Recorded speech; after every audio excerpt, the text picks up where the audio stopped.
তো এই ঘটনাটা আপনি শুনলে হয়তো কোনো দিনও ভুলবেন না।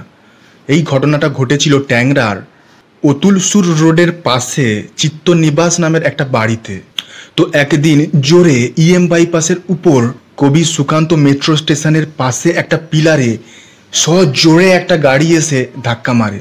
সাথে সাথে যখন পুলিশ এসে দেখে গাড়ির ভেতর দুজন মাঝবয়স্ক লোক এবং একজন কিশোর রক্তাক্ত অবস্থায় পড়ে আছে।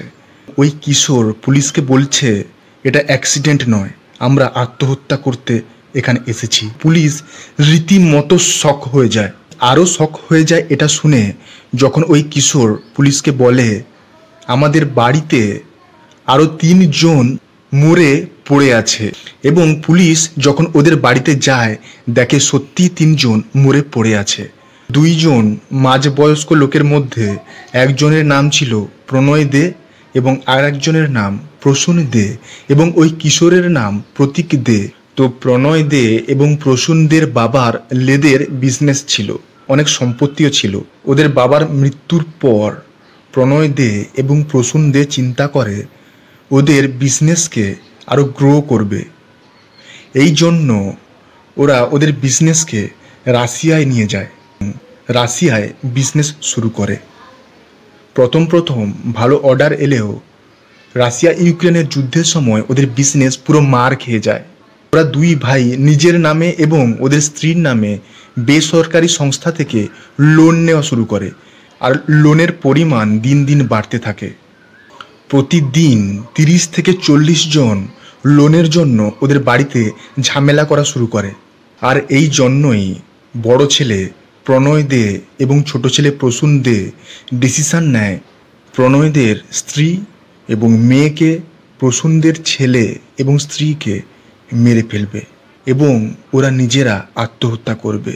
আর সেই মতোই পায়েসের সাথে বিষ মিশিয়ে বাড়ির সবাইকে খাওয়ায়।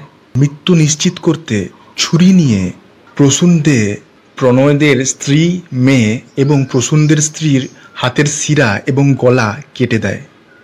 এবং প্রসূন দে যখন ওর নিজের ছেলের হাতের শিরা এবং গলা কাটার জন্য যায়, ওই কিশোর ছেলেটা কোনো কারণে জানতে পেরে যায়।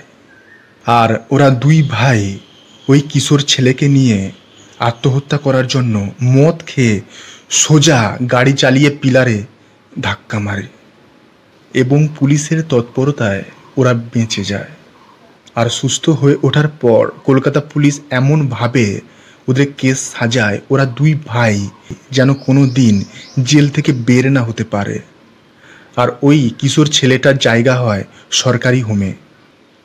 আমাদের জীবনটা কতই অদ্ভুত। সোনার চামচ মুখে দেওয়া ছেলেটা জীবন কাটাবে সরকারি হোমে। কিছু মানুষের ভুল সিদ্ধান্তের জন্য আর একজনের জীবন শেষ হয়ে যায়। হ্যাঁ, তার জলজ্যান্ত উদাহরণ ওই কিশোর প্রতীক দে।